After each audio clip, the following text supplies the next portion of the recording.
Welcome to the Podcast Profits Unleashed podcast on Mintwave Radio and all podcast platforms. If you're a coach, consultant, therapist or healer with an online program and would like to find out how to grow your business whilst having fun podcasting, go to podcastprofitsunleashed.com/free. Let's dive into today's episode.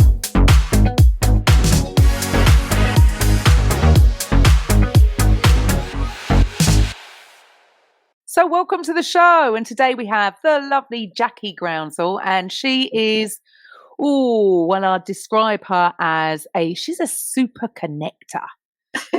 Super connect. She's the super connector. So Jackie, welcome to the show. Thank you for being here.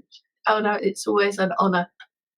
And Jackie actually is one of our hosts on our podcast network, but she also streams out live a 2-hour radio show. And what's the radio station called, Jackie? The station is called Love the Beat Radio. Love the Beat Radio. So Jackie, if you'd like to share with the listeners a little bit about your story and what was the inspiration behind you wanting to help business owners, not just locally, but globally, and give them support and help them grow their business? I have to put my hand up and say in the first instance that there was no blinding flash of light in the first place.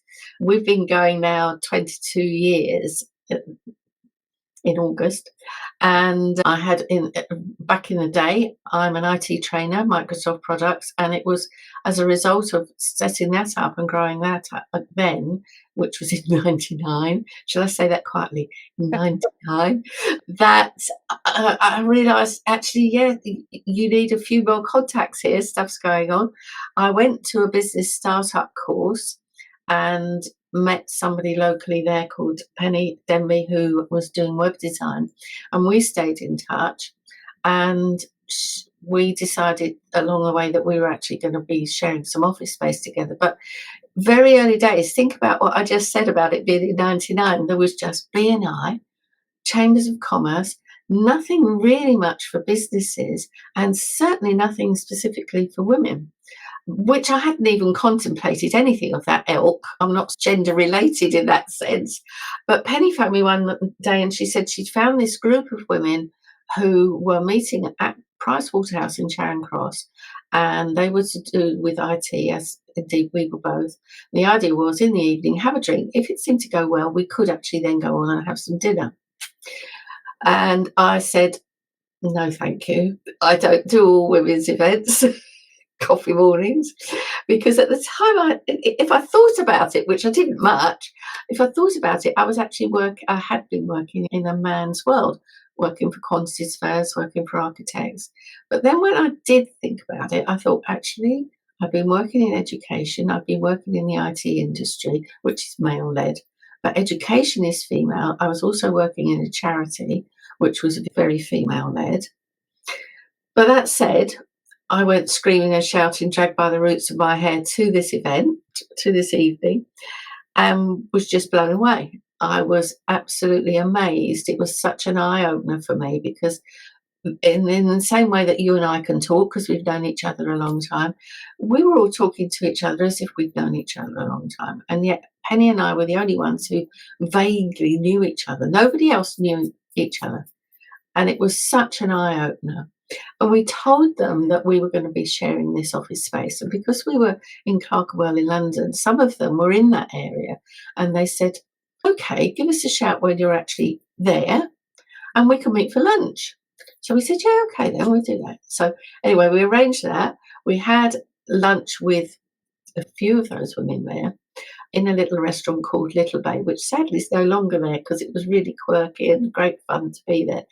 But when we were there, 35 women turned up. They booked, but no exchange of money or anything. Everybody was paying for their own meal because it was just a lunch. But they were getting their diaries out and they were saying, I'll give you a call or let's meet there. And they were doing all that. And it was such an overwhelming eye-opener to me, and a warm, even talking about it now, I'm feeling quite warm about it and emotional, because it was amazing what was happening. Okay, they said, this is great. Shall we do it again? Okay, next month. So we do that. We were also business advisors, which was what then the local Chamber of Commerce. It doesn't exist now. And they asked for our help, and we said we do this lunch in London. Long story short, which is what my family's always telling me to do, 54 women turned up in Ferraris, which was in East Street in Bromley at the time. 54 women turned up. They had books. It wasn't just a crowd turning up. And from there, again, there was a sort of repeat once a month. Some of the women that came to Bromley were actually further out in the borough. So they were Orpington, and a couple of them said, could we do something in our area? And Penny and I actually had found ourselves stepping back. So whilst we saw this as a good thing for our independent businesses, we actually stepped back from doing that and actually thought, no, this is so helpful to other people, so good for the women that are there and need support. And so we sat down, did the business plan, and so we had regular meetings, monthly meetings. Amazingly, at 12:30, that just stuck, but that's another story. Because that wasn't what we were called originally, and we just grew organically from that, because there was genuinely a need there, and it was and it is still the most amazing thing to see how our meetings can help women, and individually how I can help women to actually grow themselves with support, because it's a lonely old world out there, Karen. It can be difficult at times with no one to talk to or shout at or whatever.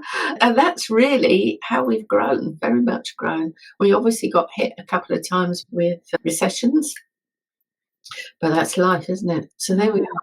No big plan at the time, but wow, what a rewarding journey that's been for me. Yeah, absolutely. And yeah, 12:30, because guys, funnily enough, when you take lunch, that's when you have lunch.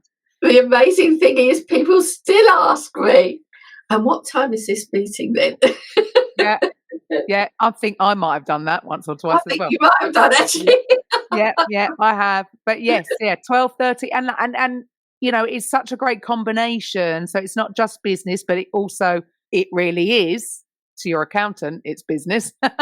You're going for lunch and you have the opportunity to network with other business owners, and they might not be related to you, but it's more about who they know. Yeah, and it's all about collaboration. And I love that. What is the process for somebody who has their own business?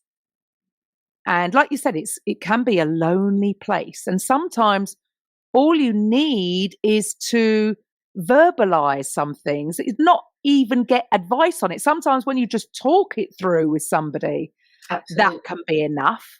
Yeah. Plus you can get advice if you need it. Plus you can get extra support from Jackie. But so what is the process for somebody who's sat on their own at the moment, staring into the screen of their laptop, wishing they could have a little bit of support, and maybe it would be good for them to actually get out the house and go for lunch? What is your process? How do you help somebody that's maybe new in business, and how do you help them get involved in this networking opportunity? Yeah, I mean, you touched on it there about the relationship building, and it is very much about that, and it is about the individual's wider network as well, because I've had people in the past say to me, actually, I've had no direct business from coming to the meetings, but the support I've had is huge, and that's helped me to quoting them, that's helped me to develop my business and do a variety of things. So one of the other things that people get when they become a member is that they get what I call a Power 45, which is 45 minutes mentoring time with me. And then that helps them. We sit down on Zoom. Sometimes we do it locally. It depends where everybody is. So they have 45 minutes, which I have to say very quietly often extends to an hour. But in theory, it's 45 minutes that they get of my time. And it's not just about my time and my experiences, it is about the connections I've made in over 22 years, because everybody that I'm fortunate to meet is in a position to pass on and make a connection for somebody else. It's everybody recognizes that's the world we're in and the rapport that we're actually building. They come to a meeting. The food, of course, is complimentary. They're all different at the different venues, so the food is complimentary. They pay for a meeting, which for a member is £18.50, and for a non-member is £28.50. Somebody can come twice before the expectation is at least that they become a member. We have an annual membership, and there is an early bird membership. So the annual membership is $259 and the early bird is $159. So if they pay that e-invoice within 3 days, they get the early bird. So that's a pretty good deal, I think. At the meetings themselves, we sometimes have guest speakers, we sometimes have workshops. And the reason that they are sometimes is because, again, we're back to that relationship building and everybody having the opportunity to really talk to each other properly. In the first instance, what they also get is the opportunity to give a 1-minute intro. That 1 minute, as Karen, is a maximum amount of time. If you can get your message over in 10 seconds, that's great. But everybody has that opportunity. Sometimes people, and not very often, but sometimes will people say, especially if they're just starting up, oh, do I really have to do that? No, you don't. It's an opportunity. But the interesting thing is that, in fact, I'm just looking around me for a card. And I haven't got one to hand. Yes, I have. The interesting thing is, that when people ask me that question and they go to the meeting and they actually realise, yeah, they could do this, that they will actually go ahead and do it, which hadn't been the plan. And when we've got new people at a meeting, I always have a seasoned member to start off those introductions, followed quickly by new people, because they can't imagine anything worse than being at the end and just waiting for your time, if you like. Why I was fluffing around there was these little cards that you'll recognise, Karen. Inside is a guide for that 1 minute. So everybody gets given these when they come, and they can take those away with them. They take away 3. And the idea of that is that they can write their notes inside. They keep that one. And the other 2, they've had such a fantastic time at the 12:30 meeting that they hand them out, and the person will give them their contact details and agree to go on our newsletter. It's a 2-way thing there. But what I think is also good is the fact that people don't necessarily think of synergies with companies. And when they're in that environment, it's a lot easier to see, yeah, actually. I've got, for example, we don't do single businesses in that way. I've got 2 ladies who are both travel, but one actually specialises with tickets for theatre events, the other one doesn't. So they actually see a really good collaboration there together. Yeah. And it's amazing to see that. I'm sure you've seen it at different events you've been to and organised yourself, how people do get that synergy and do collaborate. And also what they need to remember as well is, which they don't always, is pen and paper for notes. There is a little space on here, but for the wider scheme, always bring your pen and paper with you. Or if you want to do it on your phone, it's up to you. Yeah. And I love what you said there about, you could on paper be in the same industry, and then it's a shame that people see competition, because I don't ever see competition, because everybody has their own unique skill sets, everybody has their unique way of doing things, and some people will resonate with one person and other people will resonate with the other. And if people can come away from this competition mindset, which is a scarcity mindset, and focus more on collaboration, then, everybody will grow together. So, Jackie, for the listeners, because I'm sure many have thought about joining networking events, and for some, it may be a little bit scary to actually stand up and do their 1 minute, because what I find is I can look at somebody's bio or I could look at somebody's website until I actually get them on the show. and ask them questions, I might, but at the end of the show, I've got a completely different idea on exactly what it is they do. And I Yeah. think so many people focus on maybe their I'm a this coach, or I do this, and they list maybe maybe it is the benefits, but do you feel that the 1 minute part is their opportunity to showcase what it is they do and who they help Yeah. specifically? Yeah. So can you give any sort of pointers for the listeners out there on how to structure your 1 minute intro? I think one of the important things is that I do say to people, it's not about what you do. It's about what you offer and how you can help somebody else, because it's reciprocal in that. So, for example, my background being an IT trainer, if I stand up and say I'm an IT trainer, blah blah blah, they're going to go, oh yeah, all right then. But if I said a bit more thoroughly in that sense, if I said to them, how often are you actually struggling to use your computer? We all know there's 8 ways to get there eventually, but I can help you. Give me 15 minutes of your time. I can make using your computer a lot more fun and a lot easier for you. If you're a bit more expansive and give them a reason why they should come to you. Similarly with an accountant, I think we all, apart from this time of year, we all sort of glaze over, don't we? With, oh yeah, I'm an accountant. But if I can save you money, give me 5 minutes of your time, and all the rest of it. I think it's extremely valuable. And in terms of the structure, what you'll find in here is that it suggests you start off with your name and your company name. The bits in the middle will vary because of your audience, where you are, what your needs are, what you think.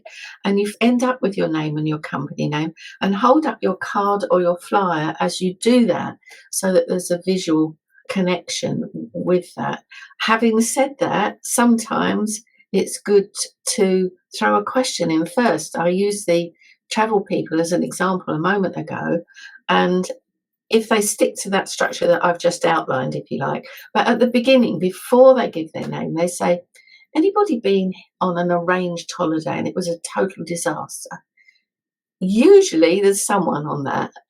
You don't have to go into a dialogue. They'll just go, yeah, me, and you go, come and see me afterwards, or have a chat.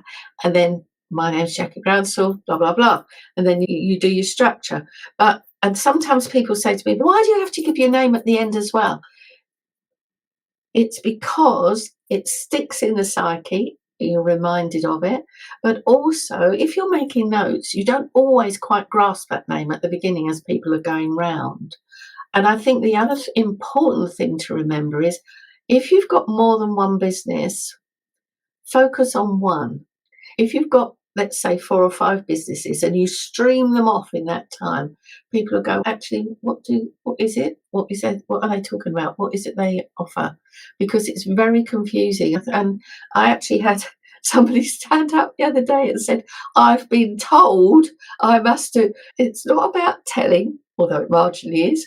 It is about the advice. Obviously, over the years, you gather that in, and people do get confused. You need, even if you do, let's say, 6 meetings on one business that you run, and then you do another, that's fine. But if you do it all in one, people do get very confused. But there's no reason why during that meeting you can't actually expand on that. But you'll need a real proper focus on what it is, why they should actually come to you, and how your business can actually help them. So remember, it's not about what you do, it's about what you offer. Yeah, because they actually don't care what you do. They only care what's in it for them. And look, I got this wrong for years. I did way too many different things. And it is so correct, because when there's overwhelm, if you're doing too much and you're offering too much, if there's overwhelm or confusion, nothing will get done. Nobody will take that next step. Absolutely. So making it crystal clear on who you serve and what the big promise is at the end. What is it that you, not even just what you offer, but what is the transformation that you're offering after somebody comes and works with you? Because the details, we can get all stuck on the details. Nobody wants to hear them. And again, we can overwhelm. And I know I've done that in the past because it's almost like I want to over deliver, but actually the opposite is true. When you simplify it and make it crystal clear so that they remember, you're going to get much better results. And so for your business, it's such an important thing because, as we said before, I think there's so many people out there just trying to get, it's like a numbers thing. It's not forgetting that they're human. And do you want more clients or do you want to build relationships? And if you want to have a sustainable business, it is all about building relationships. And as I said at the beginning, you really are the super connector. For 22 years of doing this, I'm sure anybody out there would like a copy of her little black book. It's interesting because at the back of my mind and in various places on my computer and in my notebooks, there is a book coming at some point. And at the moment, I've got a front cover. At the moment, the front cover says it's called Jacqueline, Stop Talking. If you talk to any networker, and I'm sure this applies to you as well, Karen, how many times at school were you told, stop talking? And it's got to happen, hasn't it? It's how are you going to build that relationship? We've all got to talk to each other. It's very much, and you've summed everything up, all the bits that I've left out, you've summed up so perfectly, Karen, so thank you for that. It is. I mean, I think this really does relate to any business, no matter what you do, no matter what you sell. And I think people can get so caught up in, are you B2C or B2B? Irrelevant. You're human to human. So it's all about relationships, regardless of all the other stuff. And I feel that the beauty of it's the same with podcasting. You've got your own podcast. And so for the listeners, what's the name of the podcast? Oh, the name of the podcast is 1230 TWC Business Beat Radio Show. Perfect. And you can find her on our podcast network as well, on Raising Vibrations, on Podbean. And this is a beauty, isn't it? We get to talk. I know. And the other thing for people just also to remember is that if you get a sale, we hate that word, but if you get a sale at a meeting, wonderful. But remember, networking is, as Karen and I have both said, it's about building that relationship. So it can be a slow burn. It's worthwhile and it's strong. Absolutely. And that, I suppose that is the thing. Many are maybe going to a network event. Again, we're in this instant gratification era.